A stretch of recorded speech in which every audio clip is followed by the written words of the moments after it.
What is a blog? Definition, blog types, and benefits explained.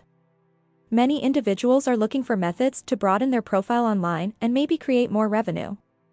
Even though starting a blog is one of the most popular marketing techniques, not everyone is familiar with a blog or how to begin writing for one. A weblog, often known as a blog, is an online diary kept by its owner in which the entries are shown in reverse chronological order. It could be a subsection of a website, or it might be its own independent endeavor.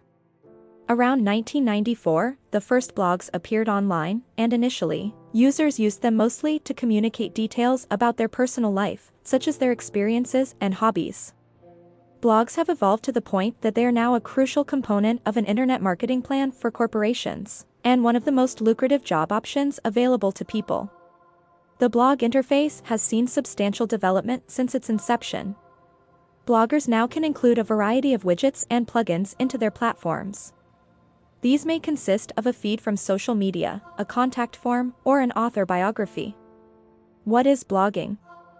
Blogging is the process of maintaining a blog, which includes everything from coming up with new ideas to the actual posting procedure.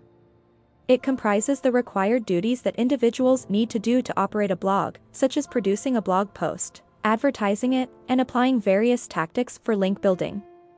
In some instances, bloggers improve their credibility and broaden their networks by contributing content, often known as guest posts, to other individuals' blogs.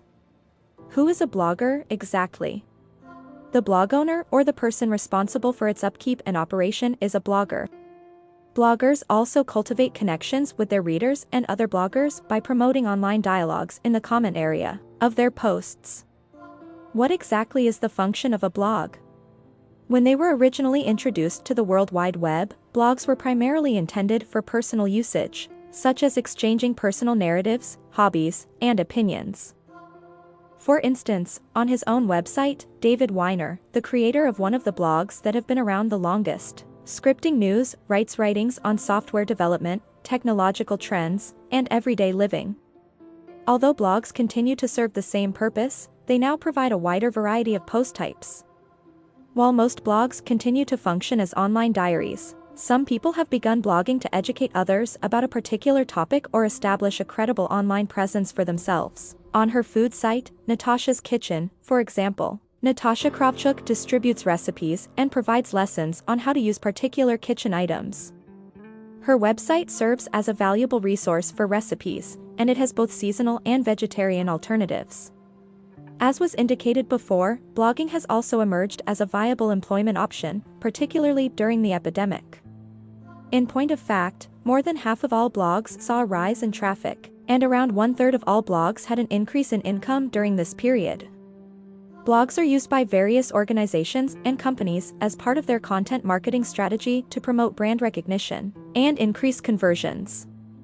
The content of a company blog will often center on material pertinent to the company's industry that may be of interest to the target audience.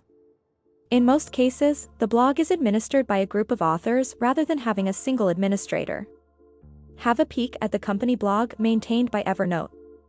It offers advice on how to be more productive and organized, and information on how its products may assist in improving these processes. In addition, the firm uses its blog to publish new features and corporate updates. 7 types of blogs. Now that you have learned the definition of blogging and what makes a blog successful, let's discuss the 7 common types of blogs. 1. Personal blog. This blog usually works like an online diary where the blogger shares opinions, often not aiming to reach a target audience or sell an item. Personal blogs can discuss various subjects, from family events and self-reflection to work projects. 2. Niche blog provides information on a particular topic, usually related to the blogger's passions, skills, and knowledge. Examples of this blog type include book blogs, food blogs, and lifestyle blogs. 3. Multimedia blog. It uses a blog format but publishes multimedia content, like videos and podcasts, instead of written posts. It usually includes the video or podcast summary, table of contents, and essential quotes. 4. News blog. Content on this blog focuses on the latest happenings and new releases in a specific industry. Unlike other blogs, news blogs typically do not include opinions or personal content. 5. Company or business blog. Its primary purpose is publishing content relevant to a company's industry or updating the target market regarding any changes within its business. It may be a section on a company website or an independent site. 6. Affiliate blog. A blog based on affiliate marketing, the practice of promoting a third party's products and services. Affiliate blog owners will receive a commission when someone purchases from their custom links. Typical articles on this blog include product reviews and best of listicles. 7. Reverse blog, also known as group blogs. Multiple authors create blog posts on related topics, and the blog owner is the one who proofreads and posts content. What is the difference between a blog and a website? Blogs are used to deliver a fresh material, which refers to information that is often updated.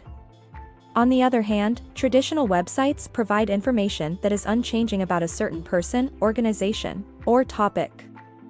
Reedsy is an example of a website that is otherwise static, but it has a part dedicated to blogging. The primary material comprises web pages that have been up for a significant amount of time yet continue to provide information to visitors about the company's writing and editing services. Meanwhile, new blog entries are posted every few days to the part dedicated to educating readers about the book writing and publishing processes. When compared to other features, such as the About and Apps pages, the blog is automatically updated with new content more often. Blog entries often include a comment box, which enables readers and the author to interact with one another. This is an excellent approach to collecting feedback and cultivating personal relationships with site users.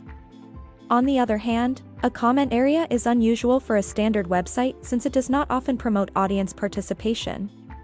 Citation needed. Blogs often come equipped with an RSS feed, also known as really simple syndication. This link delivers material to a user's web browser or an application known as a feed reader, such as Google Reader. Visitors to your site can subscribe to your blog's RSS feed to get automatic updates anytime you make a new post. It is common practice for digital marketers to link the RSS feed of their blog to online push alerts or email newsletters to keep subscribers informed about fresh blog articles and product announcements. There are also a lot of independent blogs, meaning that they make up a full website and show the postings right on the homepage. One example of this is an Althouse's blog called Althouse.